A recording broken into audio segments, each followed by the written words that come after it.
Débat et controverse sur BFM Business. Nicolas Dose accueille les experts. Bonjour et bienvenue, l'actualité économique du jour. La taxe GAFA à la française voit bien le jour, ce sera le 1er janvier, c'est l'annonce de Bruno Le Maire. Ce sera une taxe sur le chiffre d'affaires, le ministre de l'économie en espère 500 millions d'euros et faute d'accord européen, eh bien nous partons la fleur au fusil sur ce nouveau mode de fiscalité pour les géants du numérique. Ça ne concernera pas que les 4 grandes boîtes américaines qui sont contenues dans le sigle GAFA, mais environ 150 entreprises du numérique qui dépassent 750 millions d'euros de chiffre d'affaires au niveau mondial, 50 millions au niveau européen. 10 milliards d'euros, c'est donc le prix de la paix sociale qui a été confirmé pour 2019. C'est aussi, mine de rien, un sacré plan de relance. Alors après, on peut se demander si le dérapage du déficit à 3,2%, tel qu'il est désormais anticipé par Bercy, peut nous mettre dans une situation délicate en matière de financement de la dette publique. Et puis on fera à nouveau probablement l'apologie de la prime d'activité, qui est tout simplement l'impôt négatif en France et qui vient de démontrer son efficacité pour mettre en musique les promesses un peu cornéliennes du président de la République. Enfin, les négociations UNEDIC reprennent aujourd'hui. Alors on est sur 2 sujets un peu compliqués. Est-ce qu'il faut faire participer les intermittents du spectacle Et est-ce qu'on va revoir les méthodes ou en tout cas les barèmes d'indemnisation, notamment dans le cas de la permittence, vous savez, petit salaire cumulé avec des allocations. Stéphane Carcillo, bonjour. Bonjour. Bienvenue, maître de conférence à l'Université Paris 1, professeur associé à Sciences Po. Vous êtes co-auteur des discriminations au travail publiées aux presses de Sciences Po. Alain Madelin, bonjour. Bonjour. Président du Fonds Latour Capital et Stéphane Van Nuffel, bonjour. Bonjour Nicolas. Co-fondateur de netinvestissement.fr, créateur du blog je suis libéral.fr. Je pense que 750 millions d'euros de chiffre d'affaires, vous n'allez pas tomber sous le coup de la taxe GAFA? Pas tout de suite, en 2020. 2020, 2021. On peut dire beaucoup de mal sur les impôts de production, ces impôts qui tapent en haut de bilan des entreprises qu'elles gagnent ou qu'elles ne gagnent pas d'argent. Ça, on l'a déjà fait. On sait que nous en avons 70 milliards d'euros en France, nettement plus que nos voisins allemands. C'est une explication de nos problèmes de compétitivité. Mais on est face à des business totalement nouveaux. Des business totalement nouveaux qui vous expliquent qu'ils sont dématérialisés. Il n'y a plus de frontières à l'argent, bien sûr. Seulement, lorsqu'ils ont des profils, ils savent parfaitement trouver des bons vieux pays avec des bonnes vieilles frontières, qui ont des bonnes vieilles fiscalités bien clémentes, type Irlande ou Luxembourg. Ou la France. Ou la France quoi? Le crédit impôt recherche. Oui, ou le crédit impôt recherche. Ne l'oubliez pas. Et donc, on se retrouve devant la difficulté à ne pas pouvoir taxer le profit comme il devrait l'être. Donc, on retombe sur le chiffre d'affaires. Qu'est-ce que vous en pensez, Stéphane Van Nuffel?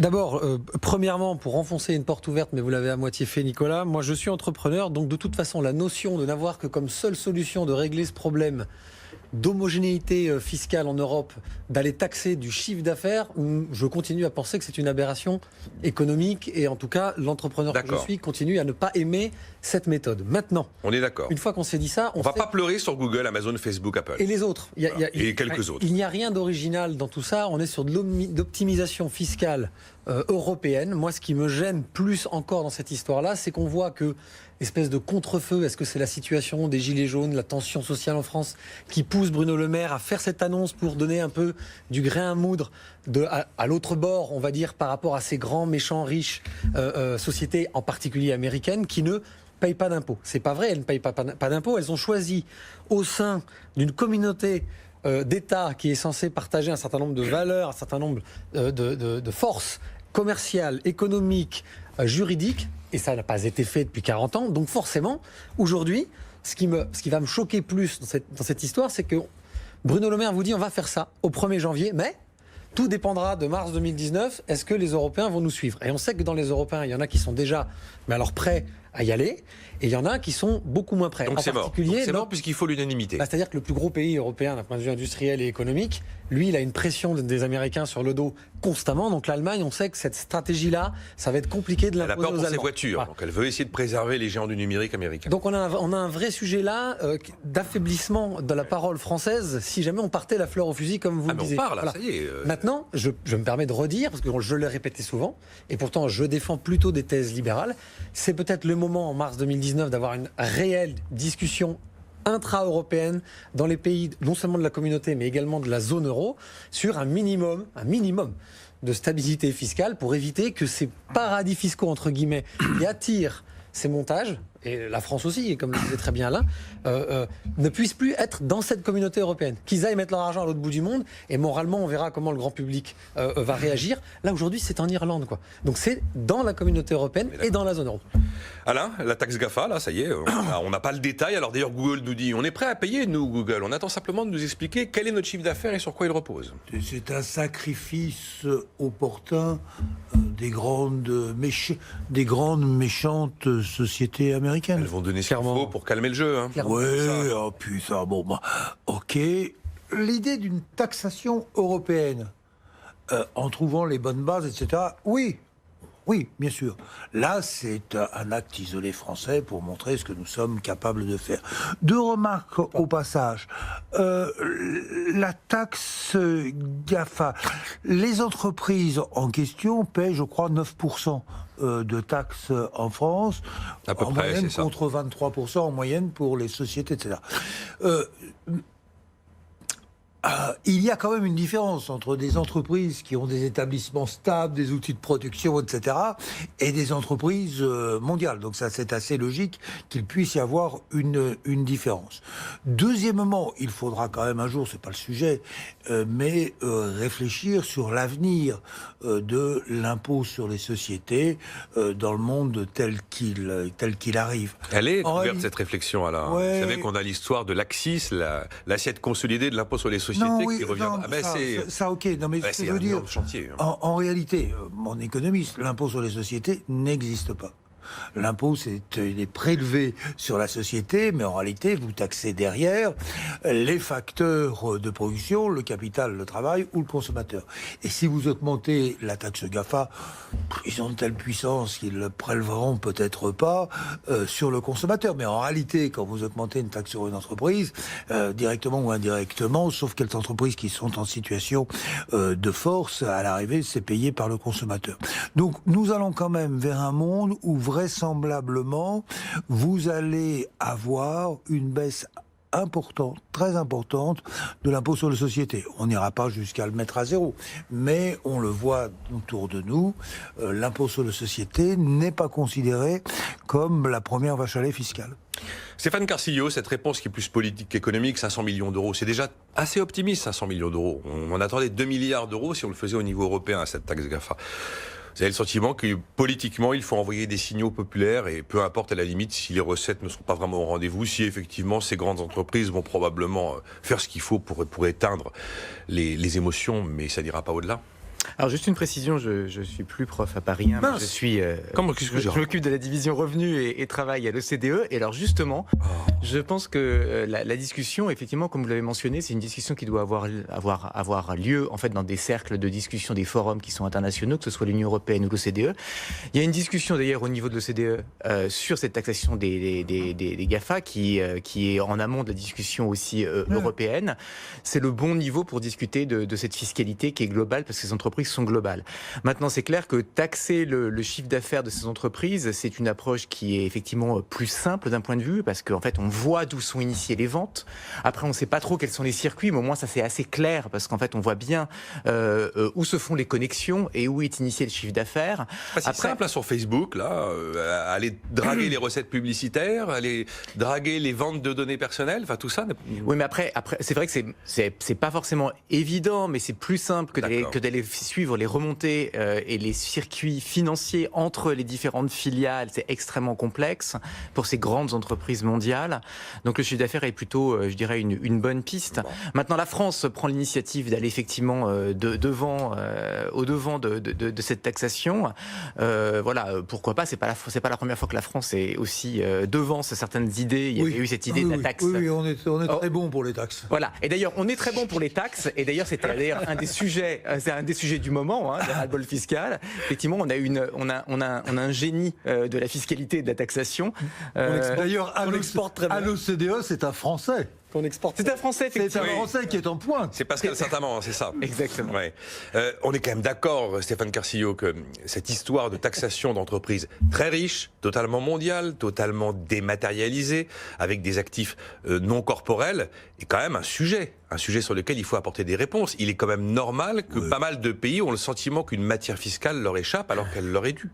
C'est clair. Et on a construit une fiscalité qui suppose d'avoir une présence physique sur un territoire. Donc évidemment, on est devant une difficulté quasi technique insurmontable. C'est très clair et en plus, effectivement, le problème va aller en grandissant. Puisque ces entreprises, le commerce qu'elles véhiculent va aller en grandissant. On a non seulement l'importance d'Amazon, les ventes qui passent par Google, qui sont redirigées par Google, les ventes publicitaires de Facebook, mais il y a d'autres concurrents qui vont arriver. Il y a Alibaba qui arrive en France, il y a d'autres entreprises qui vont arriver. Et donc c'est clairement un mouvement qui est ascendant et pour lequel il faut se préparer. Et le gouvernement doit se préparer. Parce qu'on n'est quand même pas des grands défenseurs de la fiscalité à l'état pur sur BFM Business, mais on est quand même en droit de se demander si on n'a pas un vrai sujet à régler, pas simplement en France. C'est un sujet, Stéphane Wannefeld, tout de même. Juste pour une petite précision, ça c'est un point de vue qui m'a sauté aux yeux. Oui. Là, je parle que des GAFA, je parle pas des autres derrière. Donc Google, Amazon, Facebook, Apple. En gros, et on va enlever Microsoft, etc. Mais voilà, on est sur quelquefois Microsoft, IBM aussi. On est sur des qui sont plus âgés. Enfin, en tout cas, IBM est une vieille boîte pour moi, donc c'est plus la même chose. Ces quatre-là sont 4 modèles qui n'existaient pas ou très peu il y a 20 ans. On est d'accord. Et qui sont des majors de la vie globale de tous les Français, du monde entier. Quelle que soit la catégorie sociale professionnelle, l'âge, etc. On utilise tous plus ou moins l'un de ces... Et donc en fait, il y a quelque chose qui est génial, c'est que ces outils-là, qui sont montrés du doigt aujourd'hui parce que ce sont les grosses majors capitalistiques mondiales, sont finalement nourris par nous-mêmes, sont nourris par nos besoins de services, sont nourris par nos propres datas, parce qu'en fait c'est nous qui mettons nous sommes le produit, maintenant ça tout le monde l'a compris. On partage nous-mêmes nous sommes le données. produit. Bien sûr, Google, on nourrit nos propres contenus. Donc en fait ce qui est invraisemblable, c'est que finalement je pense que la plus grande majorité de gens qui vont montrer du doigt la non-fiscalité de ces groupes-là ou ces grands groupes-là sont les plus grands consommateurs, c'est-à-dire monsieur et madame tout le monde, nous tous, de ces entreprises-là. Donc il y a une spécificité très différente que lorsque l'on montre Total du doigt, BNP du doigt, qui étaient les grands méchants historiques. Là, ils sont quand même très funky, les patrons sont en t-shirt.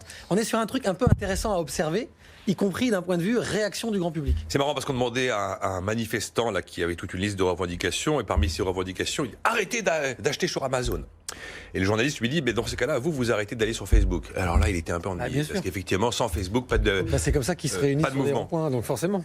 Vous êtes un libéral à la Madeleine, c'est un sujet quand même de réussir à avoir une taxation à peu près, j'aime pas le mot équitable ou juste, mais quand même une taxation qui corresponde à quelque chose de sensé. Oui, c'est ce que je vous ai dit, mais... Personnellement, je suis partisan des taxations les plus basses possibles. Je pense que ça mérite une réflexion sur l'avenir de l'IS au XXIe siècle, avec un petit peu d'envolée. Et puis, d'une certaine façon, j'ai déjà eu l'occasion de le dire, c'est un peu provoquant, mais... l'utilisation de l'argent de Google, il va pas dans les dividendes.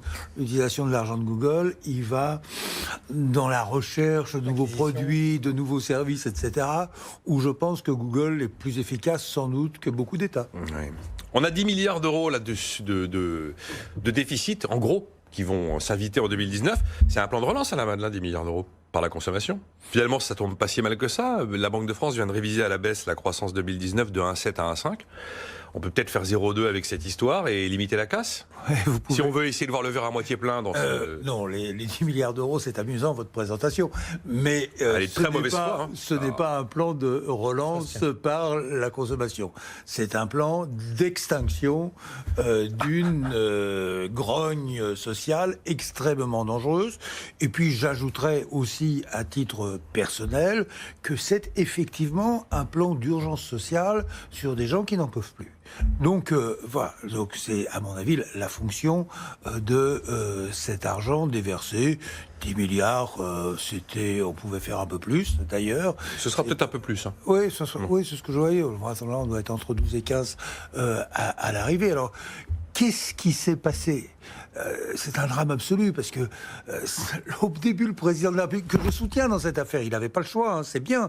Mais enfin, quant à la forme, au début, il soutient qu'on fait une taxe carbone, c'est indispensable, on reculera pas parce qu'il faut sauver la planète. Oh, formidable. Mais bon, on regarde à peu près, c'est pipeau. Ensuite, il dit, écoutez, je vais faire 100 € sur le SMIC. Puis on regarde d'à peu près, c'est ce que je vous disais la semaine dernière, c'est rigoureusement impossible. On s'en est rendu compte hier en lisant Édouard Philippe. J'entends dire que la bonne mesure du président a été dénaturée par l'administration. Mais c'est totalement l'inverse. C'est une mesure stupide du président qui est remis plus ou moins en forme par l'administration. Et le seul outil que l'on a, c'est pas l'augmentation du SMIC, elle serait destructrice sur toute une série de PME. C'est pas la peine de revenir sur ce sujet-là. Le seul outil. Vous savez que c'est un sujet sur lequel beaucoup de gens n'arrivent pas à admettre qu'effectivement la hausse de SMIC a un impact économique réel et sérieux pour les boîtes. Regardez autour de vous un artisan, regardez ce que donnerait un impact du SMIC et vous verrez que c'est lui qui se retrouvera en dessous du SMIC pour son revenu personnel. Donc c'est de la micro-observation. Je crois même que les Gilets jaunes en conviendraient dans n'importe quel barrage. Donc je reviens sur cette question. Le seul outil que l'on a, c'est effectivement la prime d'activité. L'erreur monumentale, c'est que cette prime d'activité, moi je la défends depuis 25 ans, l'erreur monumentale... Elle n'existait pas il y a 25 ans. Hein. Non mais bien sûr... C'est appelé RMI, puis RSA, non, mais puis je la défendais sous le nom d'impôt négatif. Oui. Le nom d'impôt négatif. Il y a des gens qui vous ont précédé avec ce terme. C'est bien évidemment, c'est l'idée de Milton Friedman. Ben voilà. L'idée de Milton Friedman. Et puis elle a été mise en œuvre en Angleterre, elle a été mise en œuvre aux États-Unis sous des vocables différents, et puis dans un certain nombre Ils rament un peu les Anglais avec, mais bon, allez-y, continuez. Oui, ils rament un peu, c'est une des causes du Brexit, parce que le Polonais qui arrivait en Angleterre se retrouvait bénéficiaire de ce revenu minimum.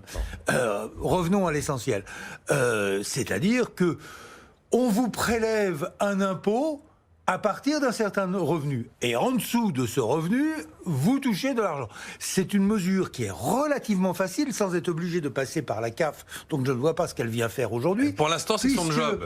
Puisque vous avez, si j'ai bien compris, avec le prélèvement à la source, un coefficient qui vous permettrait sans doute de faire cette question du prélèvement au-dessus d'un certain revenu et en dessous d'un revenu d'activité payé par la solidarité nationale, c'est-à-dire par l'impôt, on pourrait le faire, à mon avis, de façon beaucoup plus simple dans l'entreprise. C'est pas totalement prêt, je pense que ça sera le cas, mais un peu plus tard. Et si l'on avait fait une pédagogie de ce revenu d'activité, j'aime pas le mot prime, si on avait fait une pédagogie de ce revenu d'activité au début, en disant c'est une grande mesure sociale, nous allons avoir un plan pour l'extrême pauvreté, c'est-à-dire pour l'accompagnement social des gens qui sont dans cette situation de pauvreté. Ça n'a pas été présenté comme ça, mais c'était le sens du plan pauvreté, avec un revenu minimum. Non. Ah mais si. Alors, je précise mon point de vue. Allez-y, je ferai réagir Stéphane Carcillo sur la prime d'activité. Mon point de vue. Ça, c'est pas une mesure contre la pauvreté. Les gens qui sont sur les ronds-points, ils demandent pas des mesures pour la pauvreté. Ils demandent pas une aide sociale. Ils demandent effectivement de pouvoir vivre de leur travail. Donc, pour moi, c'est un revenu complémentaire d'activité. La pauvreté, ce sont des situations très différentes sur lesquelles vous avez un problème monétaire, mais vous avez aussi le plus souvent un problème d'accompagnement social. Ce qu'a fait le gouvernement avec son plan pauvreté, c'est pas mal. Donc plan pauvreté d'un côté, revenu d'activité de l'autre, dont on faisait une pédagogie, que l'on annonçait au début du quinquennat. C'eût été bien. Et là, on rame. Là, le gouvernement rame. Bon, Stéphane Carcillo, c'est un peu l'heure de gloire de la prime d'activité, là. Mais cette prime d'activité qui finalement est l'outil qui permet de lutter contre la pauvreté, qui est l'outil qui permet de lutter contre les inégalités sans désinciter au travail. Et là, on se rend compte que voilà, ça marche. Alors c'est un outil qui effectivement est très efficace de ce point de vue, beaucoup plus efficace d'ailleurs pour réduire la pauvreté qu'une hausse du SMIC, comme Alain l'a rappelé, parce que la hausse du SMIC, le problème c'est que d'une part, elle augmente le coût du travail directement pour les chefs d'entreprise et en fait la France a un coût du travail au niveau du SMIC parmi les plus élevés au monde actuellement, donc qui est très fortement aussi regardé par les investisseurs, donc il faut être extrêmement vigilant malgré les baisses de charges, malgré les baisses de charges qui sont défensives là-dessus, donc il faut être extrêmement vigilant. Et donc, ça permet d'augmenter le pouvoir d'achat sans peser sur le coût du travail. En plus, ça augmente le pouvoir d'achat de manière bien plus efficace parce que quand on augmente le SMIC de 100 €, ça l'augmente absolument pour tout le monde de la même manière. Or, quand on augmente la prime d'activité, en fait, elle augmente plus pour les personnes qui ont des familles, des familles élargies que pour un célibataire sans enfant. Et donc ça réduit beaucoup plus fortement la pauvreté. C'est un bien meilleur outil de redistribution et de réduction de la pauvreté qu'une hausse du SMIC. C'est la raison pour laquelle effectivement c'est le bon outil. Alors l'origine de la prime d'activité, c'était le RSA et ce qu'on appelait le RSA chapeau quand le RSA a été créé. Le RSA d'activité et la prime pour l'emploi. Pourquoi c'est devenu une prime? Parce qu'en fait, le RSA avait finalement un taux de recours, c'est-à-dire assez peu de gens qui demandaient ce RSA activité, ce supplément, parce qu'il était stigmatisé assistance sociale. Donc du coup, quand il y a eu une réforme, il y a quelque temps, on a transformé le RSA activité en prime d'activité pour essayer de le valoriser, parce que pour donner effectivement l'impression qu'en fait, on valorise l'activité en soi et le travail. Donc c'est un complément de revenu pour les salariés qui ont des revenus modestes. Maintenant, là où effectivement on pourrait faire mieux, c'est d'améliorer encore le taux de recours et peut-être, comme ça a été évoqué, de l'automatiser. On a aujourd'hui les moyens avec le prélèvement à la source, avec la DSN, qui est une déclaration sociale nominative individuelle et automatique qui se fait tous les mois. On a maintenant les moyens d'automatiser le versement de cette aide sans avoir à faire les démarches qu'il faut faire sur la caisse de l'allocation familiale, c'est-à-dire remplir un dossier, actualiser tous les 3 mois, être à la. Et donc effectivement, on a la capacité de démultiplier le pouvoir de cette allocation qui peut être versée effectivement, qui est versée tous les mois. On va marquer une pause, j'y reviens dans un instant, parce que là, ce qui est très intéressant, c'est que c'est la première fois qu'effectivement cette prime mériterait plus le terme de revenu que de prime. Et ça fait longtemps qu'on évoque l'idée de l'impôt négatif et du moment effectivement où un autre dispositif d'amélioration du pouvoir d'achat que la hausse de SMIC pourrait prendre le relais. C'est plus large. Est-ce qu'on n'est pas à un moment clé où justement pour la première fois cette prime d'activité joue son rôle de revenu d'activité? En face d'un salaire minimum, on a un revenu minimum qui commence à poindre le bout de son nez. Voilà, c'était en essayant d'aller un petit peu plus loin. Après, vous me direz quand même, Alain Madelin, ce que vous pensez de ce qu'on présente comme une forme de court-circuitage de la haute administration par Emmanuel Macron en justement sortant des mesures de manière un peu improvisée par surprise, qui mettait du coup l'administration devant un fait accompli, parce qu'il savait que s'il la mettait dans le deal et qu'elle s'était négociée auparavant avec cette administration, probablement que en termes de prise de parole, il ne pouvait pas aller jusque là où il est allé. À tout de suite.